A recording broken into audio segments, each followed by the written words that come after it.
Olá pessoal, tudo bem? Eu sou o Leonardo, sou aluno Soltérgio, estou fazendo a pós-graduação de Cuidados Paliativos, que é uma pós-graduação semipresencial. Minha formação é Medicina de Família e Comunidade e eu estou vindo aqui contar para vocês com um pouco mais de detalhe sobre o nosso último módulo, que foi um módulo de controle de sintomas. Para mim, ele foi um dos módulos mais marcantes até o momento, assim, porque eu aprendi muita coisa com esse módulo, sabe? A gente, no dia a dia, quando a gente está lidando com os pacientes, o controle de sintomas é algo que é fundamental, que a gente precisa sempre saber fazer, saber algum lugar que a gente possa consultar para ver como a gente faz. E esse módulo, ele foi um módulo que ele conseguiu, assim como os outros, abranger de uma forma completa, sem deixar faltar o que era mais importante de controle de sintomas, partindo da teoria sobre o que é fazer controle de sintomas, sobre a importância de se fazer controle de sintomas para a qualidade de vida do paciente, para a qualidade de vida de quem cura do paciente também. Então ele explorou, por exemplo, como a gente faz o controle da dor e de uma maneira assim bastante completa, trazendo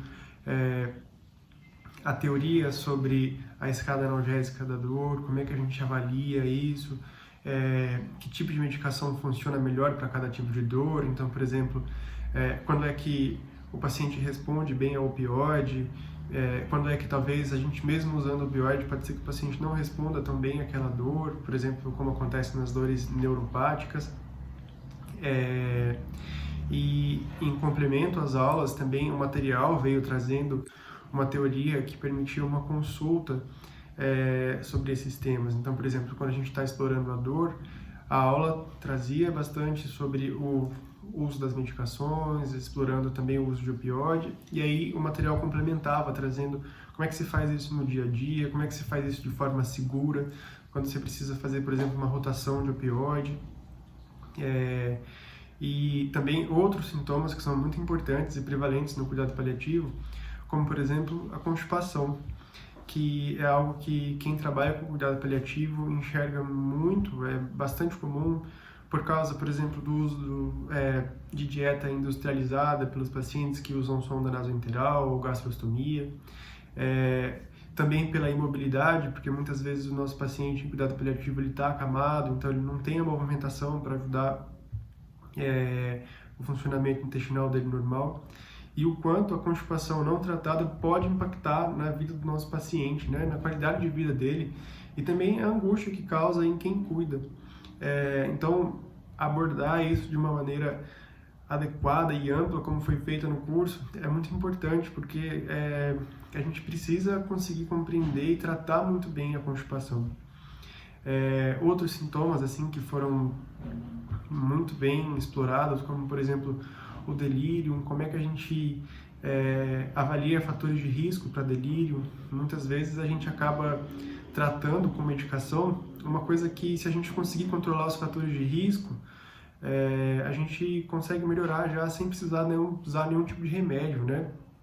Então existe um tratamento não medicamentoso para o delírio, além do tratamento medicamentoso que a gente conhece. E eu achei super legal que a aula ela foca muito nisso, sabe? Muito em avaliar esses fatores de risco. Antes de dar um remédio, a gente vê o que a gente pode fazer, né? Desde fatores de riscos ambientais, por exemplo, a quantidade de luz que está entrando no ambiente que o paciente está, se ele tem alguma coisa que ele pode se orientar, até fatores de risco como infecções ou mesmo dor, constipação, como a gente estava conversando. Aí ela parte também para uma parte de o que a gente faz quando esses sintomas eles passam a ser sintomas refratários, sintomas intratáveis, né? Mesmo a gente fazendo tudo que a gente tem à disposição, o paciente continua tendo aqueles sintomas. E aí a gente teve uma aula específica sobre isso, né? Sobre esses sintomas refratários e sobre a indicação da sedação paliativa. Quando é que a gente entra com ela? É algo super complexo, difícil de se decidir, mas que é importante o paliativista e quem trabalha com cuidado paliativo saber fazer de uma forma adequada. E o curso traz isso pra gente. Foi muito rico. E termina trazendo sobre como é que a gente faz o manejo do nosso paciente nas últimas horas de vida, como é que a gente percebe que o nosso paciente está nas últimas 48 horas, 24 horas de vida, o que a gente pode ofertar para esse paciente e para essa família nessas últimas horas, que tipo de cuidado de conforto, o que esperar. Então, por exemplo, o paciente ele vai deixar de comer o quanto ele comia, a urina vai diminuir, vai deixar de ingerir a quantidade de água que ele ingeria, e isso pode muitas vezes assustar a família, e a gente precisa estar preparado para conseguir conversar sobre isso com a família e com o paciente, de trazer o que é mais importante naquele momento e ajudá-lo nessa transição, nessas últimas horas de vida.